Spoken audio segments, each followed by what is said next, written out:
এটা এখন অনেকটাই স্পষ্ট। নির্বাচন কবে হবে এই প্রশ্নে বাংলাদেশের মাটিতে রাজনৈতিক দলগুলো বিবাদে জড়াবে এবং সেটার কিছু আঁচ সরকারের কাছে গিয়েও পড়বে। কিন্তু নির্বাচন কবে হবে এই প্রশ্নটা নিয়ে যদি আমরা আলোচনা করি তাহলে নানান রকম মতামত আসবে। এর মধ্যে একটা আউটলাইন আমরা প্রধান উপদেষ্টার কাছ থেকে পেয়েছি, যাতে 25-এর শেষের কথা আছে, 26-এর মাঝামাঝির কথাও, মানে সর্বোচ্চ একটা পয়েন্ট আছে, সেটা হচ্ছে মিড অফ 2026। এই সময়ের মধ্যে যদি নির্বাচন হয় তাহলে সেটা কি ঠিকঠাক মতো সবাই পছন্দ করবেন? যদি সর্বোচ্চ সীমাটাও হয়, অ্যাপারেন্টলি মনে হচ্ছে না। তাহলে নির্বাচনটা কবে হতে পারে? একটা ভবিষ্যৎবাণী একটু করে রাখি। আমার বিবেচনায় এটা 25 সালের মধ্যেই হবে। 25 সালের মধ্যে বিএনপি চাইছে। আমরা গতকাল একটা সভা দেখলাম, বিএনপি এখন ধারাবাহিকভাবে বিভিন্ন মিত্রের সাথে বসতে শুরু করেছে এবং গতকাল বেশ কিছু মিত্র দলের সাথে তারা বসেছেন এবং 2025 সালের মধ্যে যাতে নির্বাচন হয় এই ধরনের একটা সিদ্ধান্ত তাদের হয়েছে। এটা শুধু বিএনপি না, আমি সারপ্রাইজিংলি বলছি, কারণ জামায়াত বিএনপিকে বরং শুরুর দিকে শেখ হাসিনা পতন এবং পলায়নের পর প্রথম দিকে বিএনপি নির্বাচন চাওয়ার সমালোচনা করেছিল এবং একটা দল নির্বাচনের জন্য অস্থির হয়ে গেছে এই ধরনের খোঁচা দেয়া কথাও বলেছিলেন। কিন্তু সেই জামায়াতের নায়েবে আমির গতকালই বলেছেন 2025 সালের মধ্যে জাতীয় নির্বাচন হতে হবে। তারাও কিন্তু এখন একই রকম চাইছেন এবং সংস্কার, মানে দুপক্ষই, বিএনপিও সংস্কারের কথা বলেছে, সংস্কার করে অ্যাজ আর্লি অ্যাজ পসিবল নির্বাচন দিতে হবে। জামায়াতও 25 সালের কথা উল্লেখ করছে। এবং আরেকটা পত্রিকায় এ ধরনের একটা নিউজ এসছে, ফের আন্দোলনে নামছে বিএনপি, দ্রুত সুস্পষ্ট রোডম্যাপ দাবি, চলছে নির্বাচনী প্রস্তুতি। মানে এখানে ফেব্রুয়ারি মাসে সারা দেশে অনেক সভা সমাবেশ করে সরকারের উপর চাপ তৈরি করতে চায় বিএনপি। এ ধরনের একটা নিউজ সেখানে তারা আন্দোলনে নামবে। তার মানেটা হচ্ছে এই, সরকার যে ডেডলাইন দিয়েছে, যে টাইম লাইন দিয়েছে বেটার সে, সেটা বিএনপি পূর্ণ আস্থা সম্ভবত রাখছে না। আমি আজ না, মানে গতকালই না, শুধু এর আগেও আমি বিএনপি নেতাদের সাথে যখন বিভিন্ন টক শোতে যাচ্ছি টিভিতে, অন রেকর্ড তারা নির্বাচন নিয়ে তাদের সংশয়ের কথা জানাচ্ছেন। তার মানে 2025 বা 26-এর মাঝামাঝিও না, এমনকি প্রধান উপদেষ্টা যদি 26-এর মাঝামাঝি না বলে শুধু 2025-এর শেষও বলতেন, সম্ভবত বিএনপির দিকে এই বিষয়টার উপরে পূর্ণ আস্থা রাখা সম্ভব হচ্ছে না। তাদের নিজস্ব কিছু যুক্তি আছে, তারা নানান কিছু দিয়ে এই অনাস্থা রাখতে চান, যে রাখছেন আসলে। আমি তাদের মধ্যে মানে ভেতরেই দেখছি এক ধরনের অনাস্থা, অবিশ্বাস সরকারের প্রতি আছে যে আদৌ নির্বাচনটা হবে কিনা। আমরা এর মধ্যে সামনে এখনো সেই অর্থে রাজনৈতিক দল হিসেবে মাঠে আসেনি, কিন্তু অল্প কিছুদিনের মধ্যেই, স্পেসিফিকলি বললে 2 মাসের মধ্যে রাজনৈতিক দল দেখব। বৈষম্য বিরোধী ছাত্র আন্দোলন এবং নাগরিক কমিটি, জাতীয় নাগরিক কমিটি, এদের যে দলটা হতে যাচ্ছে সেটার নাম একটা শোনা গিয়েছিল, যেটা তারা আসলে অস্বীকার করেছেন। হোয়াটএভার, তাদের দলও একটা গুরুত্বপূর্ণ স্টেক হোল্ডার হিসাবে এই রাজনীতিতে আসবে এবং নির্বাচনী মাঠে আসবে। এর মধ্যেই সময় নিয়ে যে এই 1.5 বছরও তাদের কাছে পছন্দনীয় নয় সেটা তারা জানিয়ে দিয়েছেন। তারা বলছেন, এটা কিভাবে বলতে পারি, সরাসরি বলেননি, তারা বলেছেন শেখ হাসিনা এবং তার দোসরদের বিচার সম্পন্ন করার আগে কোনো নির্বাচন তারা হতে দেবেন না, নির্বাচন হতে পারবে না। অনেকগুলো প্রশ্ন আছে আসলে এটা নিয়ে, তারা এটা কেন বলেছে সেটা ধারণা করতে পারি, কিন্তু প্রশ্নগুলো সেটা হচ্ছে মানে তাদের বিচার বলতে কি বোঝাই? এটা কি প্রাইমারি কনভিকশন? প্রাইমারি কনভিকশন যদি না হয়ে যেটা পুরো, কারণ প্রাইমারি কনভিকশনের পর আপিল করা যেতে পারে, সেই আপিলের আবার রায়ের প্রশ্ন আছে। নট অনলি দ্যাট, এই বিচারিক প্রক্রিয়াটা বেশ লম্বা হবে। প্রাথমিক কনভিকশন অনেক দেরি হবে, কারণ সরকার রাইটলি এই বিচারটায় প্রায় আন্তর্জাতিক স্ট্যান্ডার্ড, আমরা এভাবে বলবো, শতভাগ না হলেও খুব কাছাকাছি একটা স্ট্যান্ডার্ড মেনটেন করার চেষ্টা করছে। ফলে এটা সুষ্ঠুভাবে বিচার হতে হবে এবং এই বিচারটা সে কারণে খুব তাড়াহুড়ো করা যাবে না, এটা খুব অল্প সময় হবে না, মানে এটা কয়েক বছর লেগে যাবে। কারণ আমি ধারণা করি যে আওয়ামী লীগ যদি কন্টেস্ট করে, তারা প্রথমেই এই ট্রাইব্যুনালকে প্রশ্ন করবে, এই ট্রাইব্যুনালের এখতিয়ার নিয়ে প্রশ্ন করবে, তারা যে আন্তর্জাতিক অপরাধ যে আইন আছে সেই আইনটা চ্যালেঞ্জ করবে, এরকম নানান কিছু তারা সময় চাইবে, তারা বিদেশি লয়ার আনবে বলবে, সেগুলোতে কালক্ষেপণ করবে। এটা করে করে তারপরে অ্যাকচুয়াল হিয়ারিং আসার পর দেখা যাবে এটা অনেক লম্বা সময় নেবে, কয়েক বছর লেগে যাবে। তাহলে কি অত বছর বাংলাদেশে নির্বাচন হতে পারবে না? তাহলে বৈষম্য বিরোধী ছাত্র আন্দোলন এবং নাগরিক কমিটি, বিশেষ করে নাগরিক কমিটি এই দাবিটা করছে। রাজনৈতিক দলে মূলত তাদের ওখান থেকেই সবাই যাবেন। তো তাদের এই যে দাবি আছে, এই দাবিটা শুধু মানে তাদের কি কোনো ইচ্ছা নেই বিচারের? আমরা তাদের বিচারের ইচ্ছা নিশ্চয়ই আছে, কারণ এতে কোনো সন্দেহ নাই।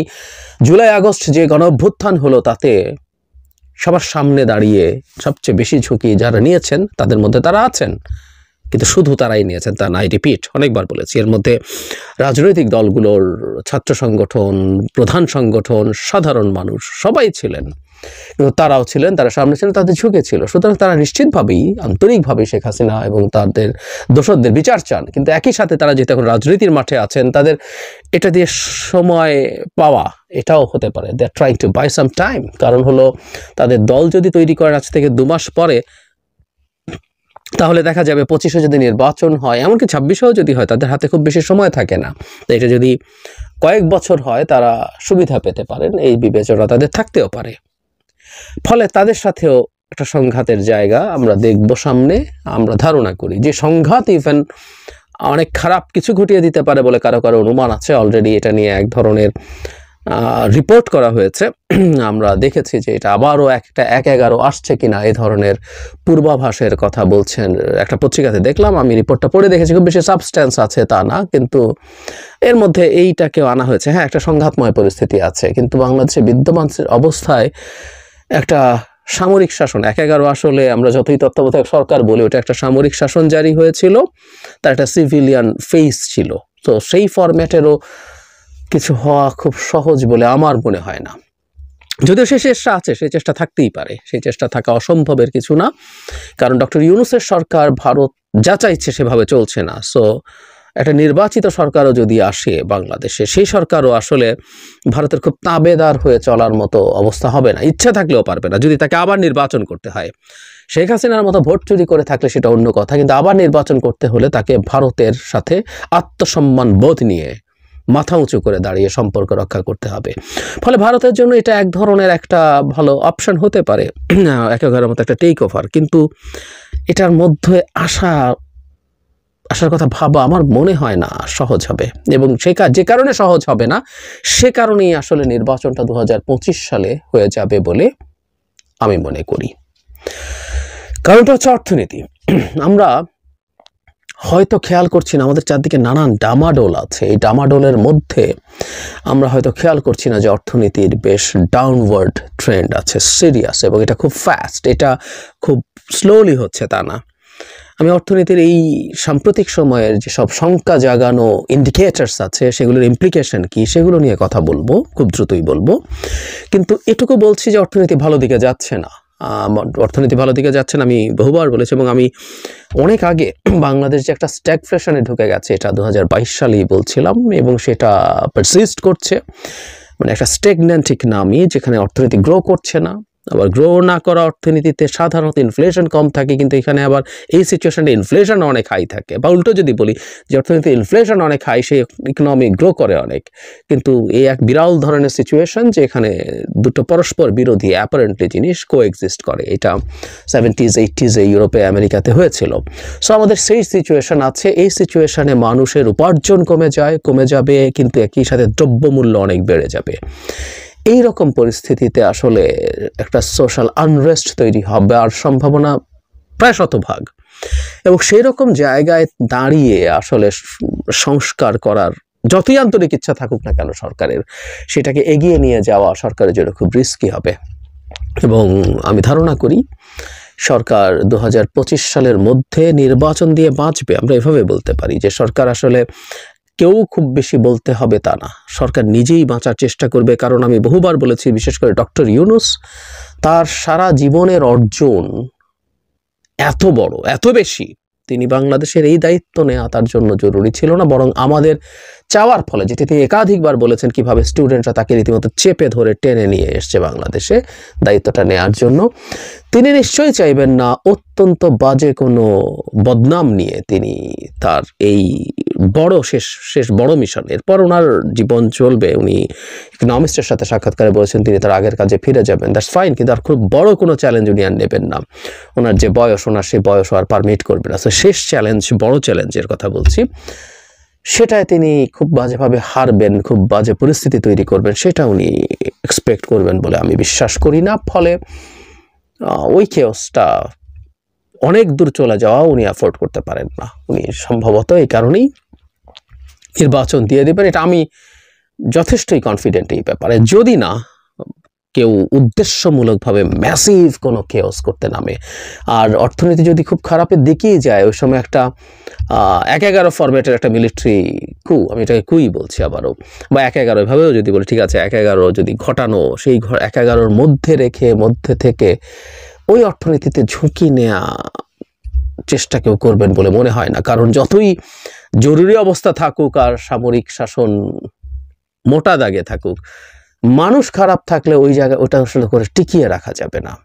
রাদার একটা গণতান্ত্রিক সরকার যদি আসে, সেটা কিছুটা বেটার অবস্থা অর্থনীতির করতে পারে। কেন পারে আবারও বলছি, আলাদা ভিডিও করে সেই ভিডিওতে সব বলবো। তারাও যে পেরে উঠবে নট নেসেসারিলি, কারণ শেখ হাসিনা যে পরিমাণ ক্ষত এই দেশের অর্থনীতিতে তৈরি করেছেন, সব জায়গায় তো করেছেন, অর্থনীতিতে করেছেন তার লুটপাট এবং টাকা পাচারের মাধ্যমে, সেটা কাটিয়ে ওঠা কঠিন। এবং বিএনপি যদি নির্বাচিত হয়ে ক্ষমতায় আসে, বা আর কেউ আসে, যে হোয়াটএভার যেই আসুক ক্ষমতায়, তার জন্য আসলে খুব টাফ হয়ে যাবে।